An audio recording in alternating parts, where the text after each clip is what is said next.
sholatnya dan lain sebagainya. Ada anjuran Rasulullah ketika kita berada di kota Mekah, khususnya di dalam Masjidil Haram. Apa anjuran Rasulullah? Bahwasanya Allah Subhanahu wa taala menurunkan mi'ah wa isruna rahmah di tanah suci ini. 120 rahmat di tanah suci diturunkan kepada orang yang berada di Masjidil Haram tersebut. Bagi siapa? Yang pertama lil ta'ifin, ya. Yang pertama situna rahmah, 60 rahmat tersebut diberikan kepada orang yang ta'ifin, yang tawaf. Nah, tawaf ini baik itu yang melaksanakan tawaf haji, tawaf umroh, dan tawaf sunnah, atau tawaf-tawaf yang lainnya. Apabila ibu-ibu, bapak, teman Allah, teman Rasulullah SAW mengerjakan hal tersebut, melaksanakan tawaf, maka 60 rahmat itu akan langsung turun kepada ibu-ibu, bapak semua. Nah, jadi makanya dianjurkan sekali tawaf ini. Nah, baik yang tawaf umrah ataupun tawaf sunnah terutama, ya. Ya, kalau kita berada di kota Mekah, tidak mau melaksanakan ibadah umroh karena kecapean dan lain sebagainya, bisa melaksanakan tawaf sunnah. Niatnya sama, ya. Niatnya yang berbedanya tempat niatnya saja. Kalau tawaf umroh, ya kita akan berniatnya di Tanaim, ya, atau di Jirana dan lain sebagainya. Itu sudah mencakup daripada pelaksanaan tawafnya. Tetapi kalau tawaf sunnah, kita akan berniat ketika kita mengelilingi daripada Ka'bah itu, memulai daripada Hajar Aswad dan lampu hijau. Bismillah, ya Allahu Akbar, aku niat tawaf sunnah 7 putaran karena Allah Subhanahu wa taala. Itu sudah mencukupi dengan syarat harus suci, baik itu pakaian dan badannya. Nah, badan atau pakaiannya itu syaratnya untuk tawaf sunnah. Jadi ibu-ibu, bapak pengen tawaf sunnah, silahkan, ya, memperbanyak tawaf sunnah, silahkan.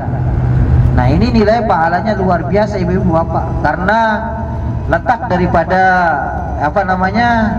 Ka'bah itu kalau ditarik secara vertikal itu tembusnya ke Baitul Ma'mur.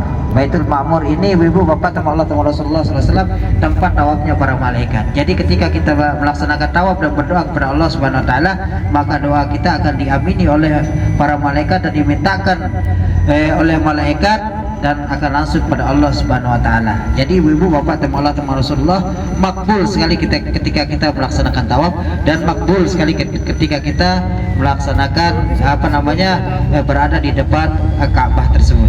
Jadi untuk bapak-bapak yang sekiranya nanti yang mungkin ingin tawaf sunnah, bisa menggunakan ihramnya untuk mensiasati, ya. Ketika selesai umroh, ingin tawaf sunnah, pakai ihramnya, masuk ke dalam dan melaksanakan tawaf umrah, silakan, tidak apa-apa, ya.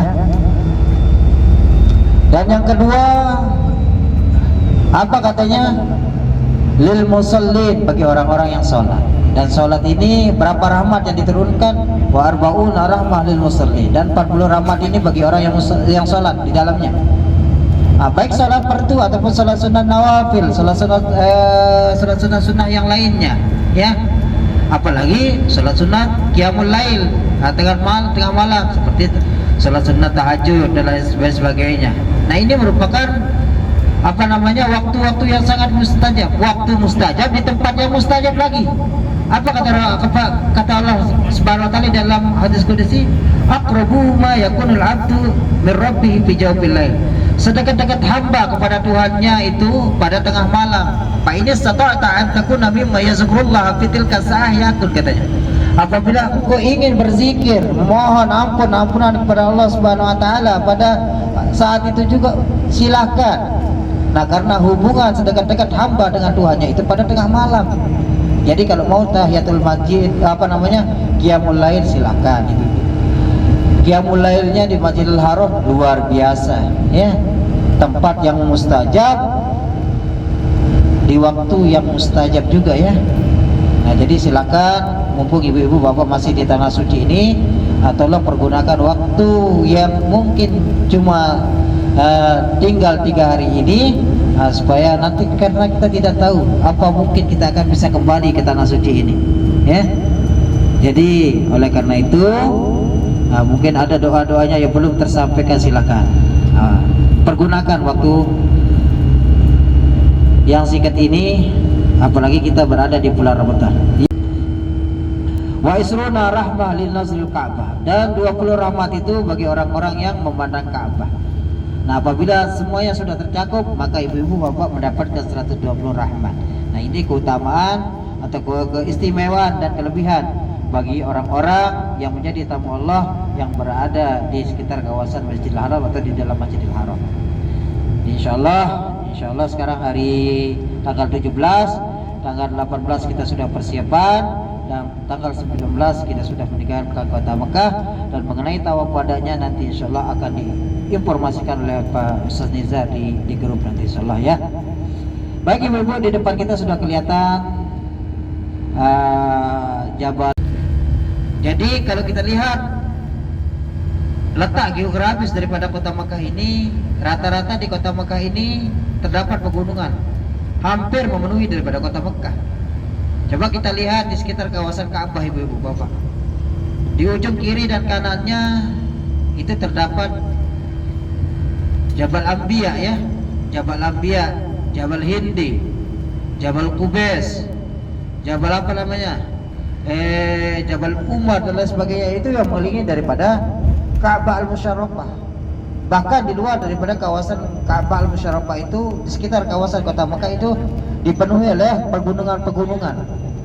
Nah, berbeda dengan kota Madinah. Kalau Madinah itu tanahnya lapang ibu-ibu bapak ya, tanahnya lapang. Nah, ini yang membuat kota Mekah itu berbeda dengan kota-kota yang lain. Jadi ketika kota Mekah pada zaman dulu ibu-ibu masih di dalam keadaan jahiliyah, kemungkaran, kemusyrikan, mabuk-mabukan, minum-minuman keras, mengundi nasib dengan anak panah, berjudi dan lain sebagainya. Ketika pada zaman Rasulullah SAW, ibu-ibu bapak, Rasulullah tidak senang dengan hal tersebut ya, sehingga selalu menjauhkan diri daripada orang-orang kafir Quraisy pada waktu itu. Dan tempat yang biasa dijadikan oleh Rasulullah SAW yaitu di samping sebelah kanan kita, yang merupakan gunung ya, yang tempat bertafakkur, watadabbur, berpikir ya, dan mengagungkan kebesaran Allah Subhanahu wa taala. Yang dipilih Rasulullah itu adalah tempat yang sebelah kanan kita, yaitu Jabal Nur.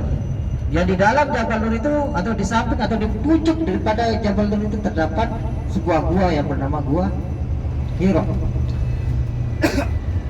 Pertama Rasulullah SAW menaiki gua tersebut itu ketika balik dari negeri Syam ya, pada waktu itu. Ketika Nabi Muhammad SAW ditahu oleh seorang pendeta pada waktu itu, yang menampakkan pada waktu itu ibu-ibu bapak-bapak, Rasulullah berkunjung dan melihat istimewa terdapat pada Rasulullah yang pada waktu itu awan menaungi daripada Rasulullah. Makanya disuruh balik oleh pendeta tersebut untuk kembali ke kota Mekah dan melindungi daripada Rasulullah tersebut. Makanya pamannya langsung membawanya pulang dan diceritakanlah hal tersebut kepada kakeknya. Dan pada waktu itu masih kecil Rasulullah dibawalah dia ke Jabal Nur tersebut. Itu yang pertama kali. Dan seterusnya ketika remaja, mengajar dewasa, dan Rasulullah tersebut ibu-ibu bapak selalu bertafakur di sana.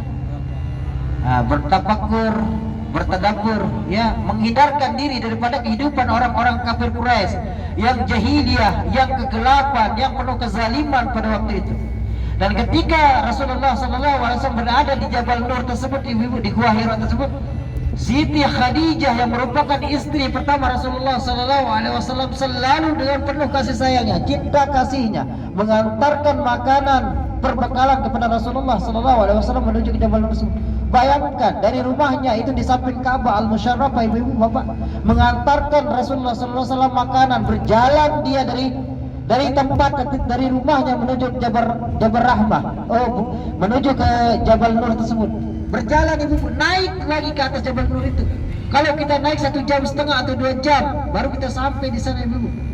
Nah, itulah bentuk kecintaan daripada Siti Khadijah kepada Rasulullah SAW. Karena cintanya, karena kasih sayangnya. Nah, bagaimana dengan kita sekarang? Ya, bagaimana kita sekarang ini menjadi umat Rasulullah SAW? Apa bisa kita ibu-ibu ini seperti Khadijah? Katanya ada jemaah ini ketinggalan di sana. Siapa? Ada jemaah ini